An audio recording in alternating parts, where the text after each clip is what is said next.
Hi guys, welcome to session on developing microservices in Golang. This is our course content.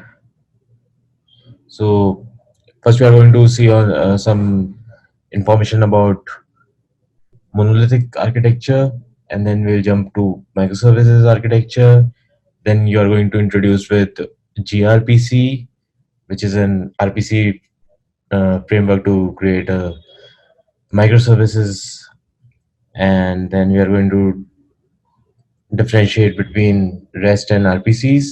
Then we'll see what are protocol buffers and why it is better than using JSON. And then finally, we'll move on to demo. So basically, monolithic architecture is traditional way of building applications.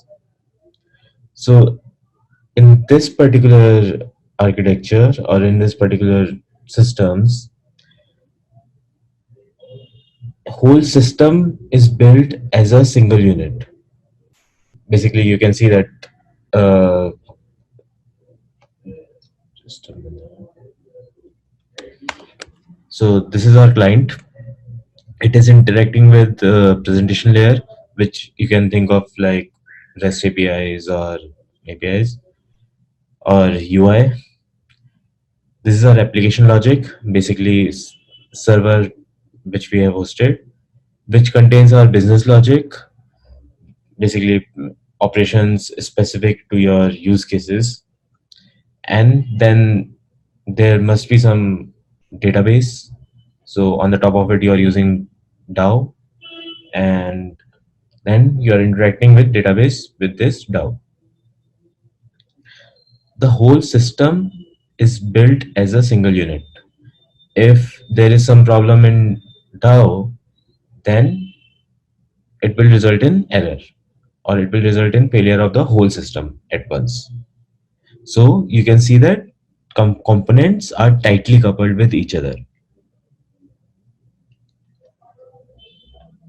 And to make alterations or updates to this particular system, we need to redeploy the whole system again. So these are some drawbacks of monolithic architecture. It is not scalable in terms of size and complexity. So with the increase in size, it also becomes slow. Anyways, it is a subjective statement because it also depends on a lot of other things like how have you designed your whole system and how good is your code. Also, yeah, so whenever we are going to update, make any changes to the system, we have to redeploy the whole application. And so basically, when different modules have different requirements, like one module is using Python 3, other module is using Python 2.7, then it becomes conflicting. So yeah, it is difficult to manage these dependencies in case of monolithic systems. Yeah, it has single point of failure also. Yeah, so in, in case of monolithic architectures, I cannot write something in some other language, and like it's not easy to integrate things written in different languages in case of monolithic architectures. So now let's understand what is microservices architecture and how it is solving out these drawbacks. In case of microservices architecture, as you can see on your screen, we have a UI. It is interacting with some microservice, which basically can be a API server, and this microservice is interacting with other microservices to get the job done. So basically, each microservice is acting as a separate server. Basically, each microservice is running on a separate process. Each microservice is having different PID. These services can communicate with each other In the same way, like client communicates to server, or basically how UI communicates to server. It can be any mechanism of communication. It can be RPC, it can be REST, anything. But if you notice here, there is no single point of failure.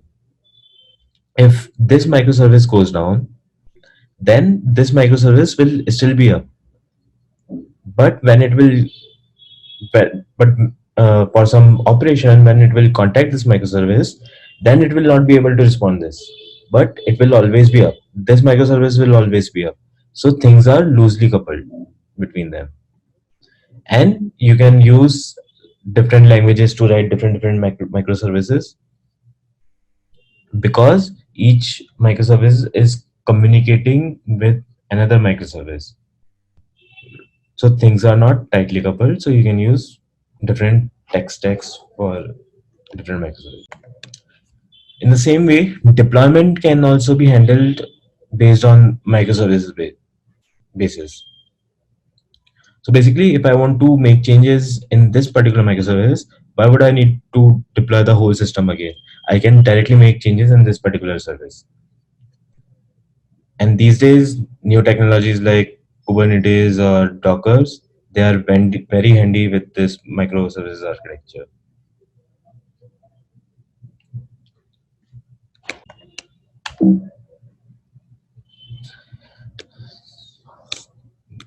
So if we compare monolithic architecture with microservices architecture, we'll find out that microservices architecture is more resilient and efficient than monolithic architecture, and there is no single point of failure.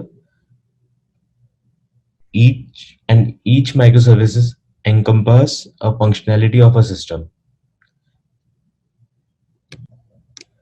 But it's not like that monolithic architectures are completely useless now.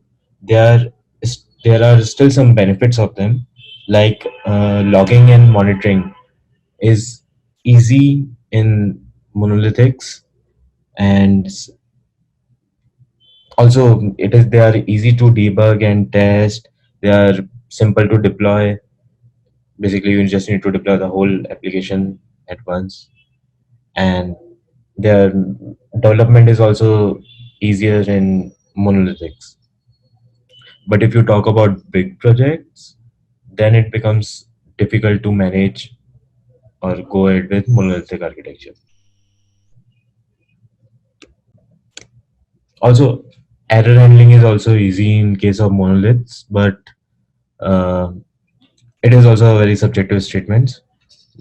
Like, I won't say that it is tough in microservices architecture, but it depends on what practices you are using to manage errors.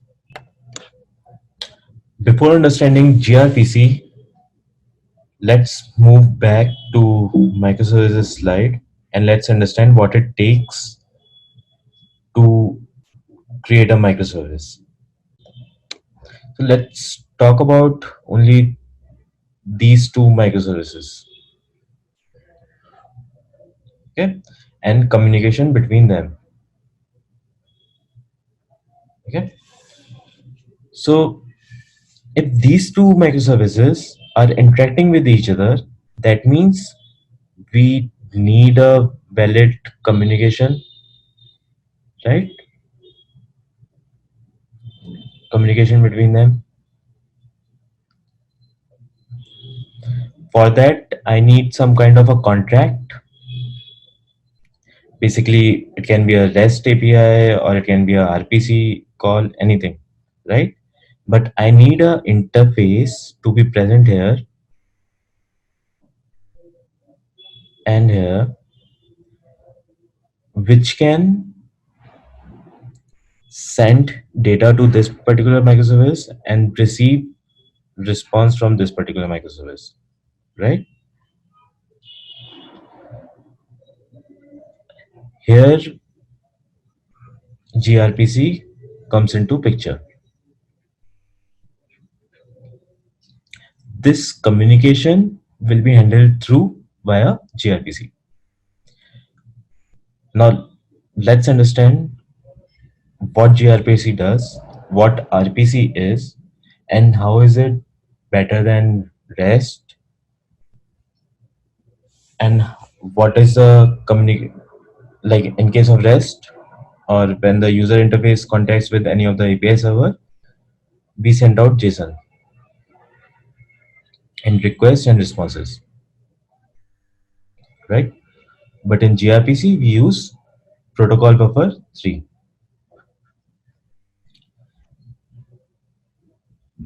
Let's take a deep dive into these concepts.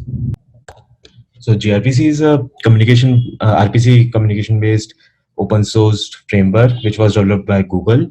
It allows us to code in almost in every popular language that we know, and you can define request and responses for your RPC calls by using uh, this particular framework, and it is fast and efficient. It uses HTTP 2 for communication, which is actually better than HTTP 1.1, which was the later version, and HTTP 2 is the newer version.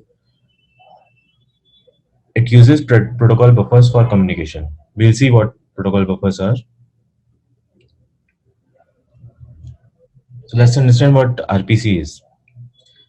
So RPC, you can compare it with REST. In REST, you define each and every resource with a different endpoint. And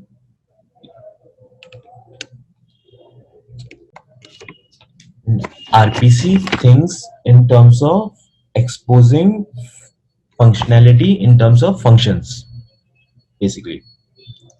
But REST thinks exposing all the functionalities in terms of resources, endpoints, or entities. So if you use RPC, it feels like you are directly executing function on the server from your from your client, basically. So basically, you can say that by using RPC, I can execute functions which are present on servers on my client. Behind the scenes, it doesn't work that way. It is also making a network request and executing that function, but stubs, the this you can see server stub and client stub, they marshal and unmarshal data every time.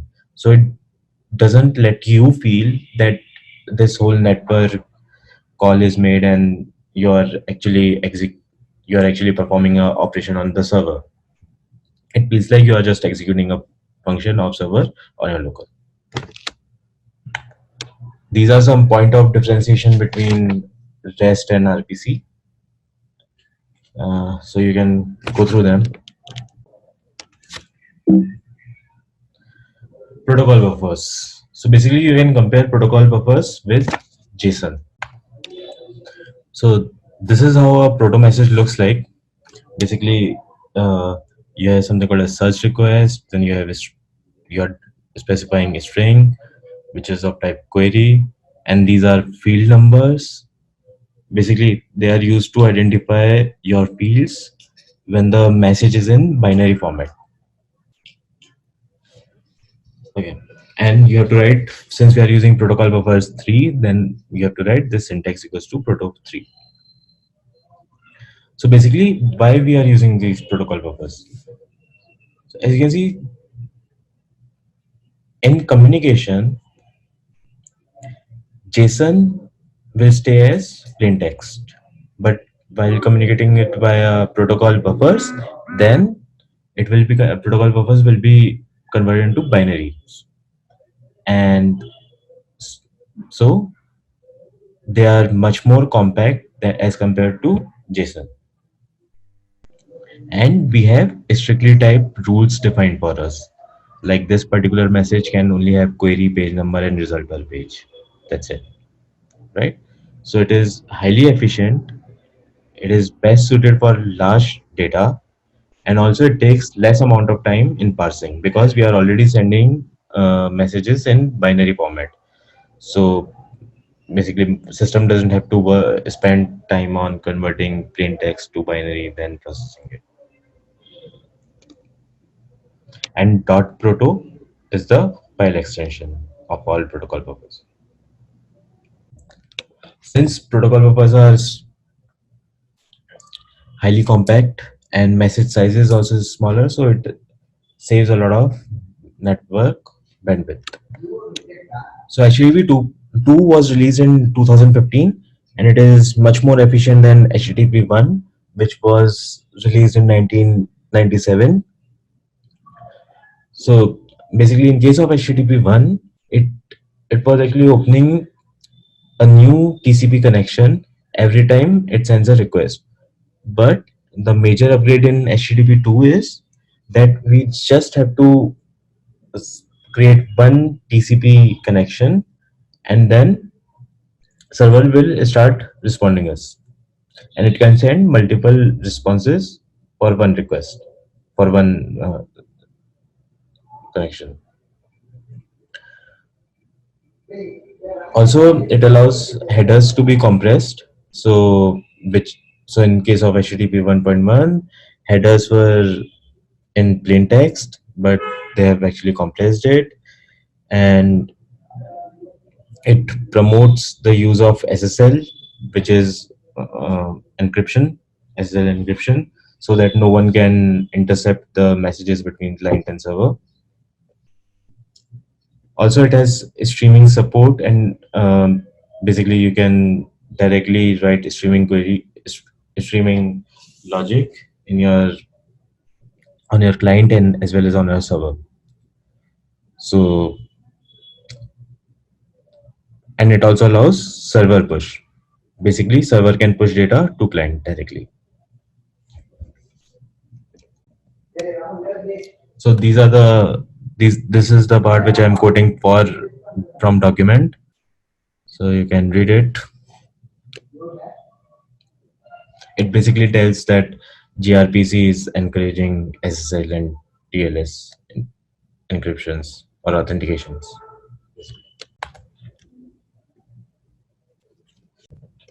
Let's talk about gRPC architecture.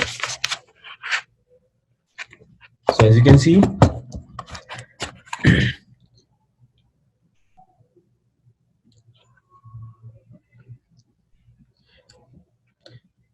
here we have a server. There's this client, there's another client. We have this gRPC stub, which will take care of abstraction, basically conversion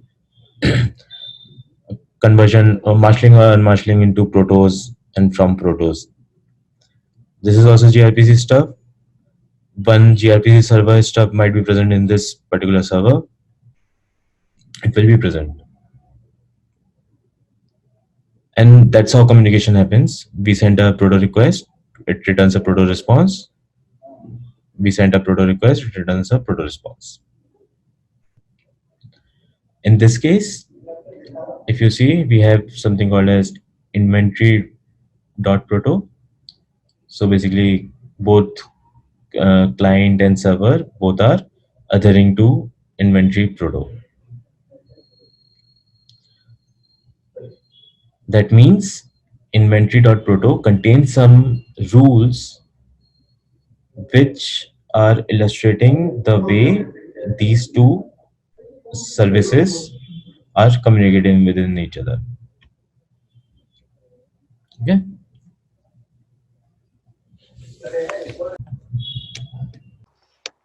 Let's talk about RPC lifecycle.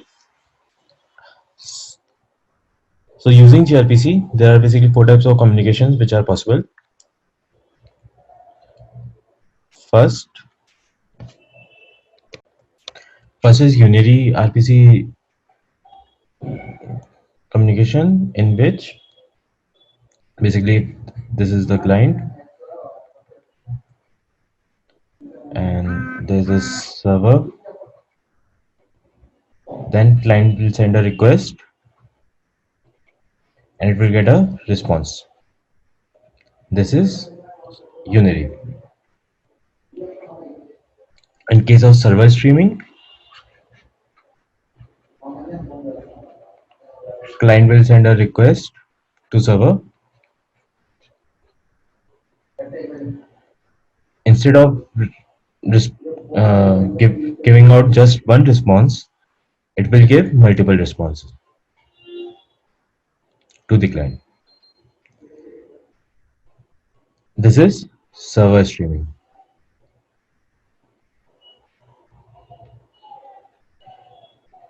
In case of client streaming, we have a client. It will send out a stream of data to server,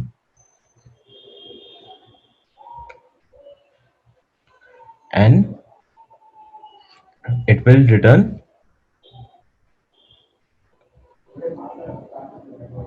a response. And in case of bidirectional streaming, both client and server will send a stream of data to each other.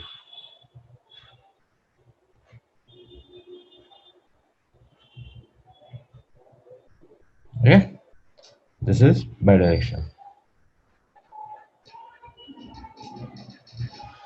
Okay, so concept wise, it's easy to understand.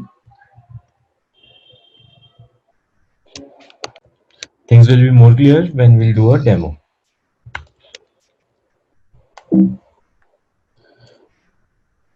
So that's it for this particular session. Thank you.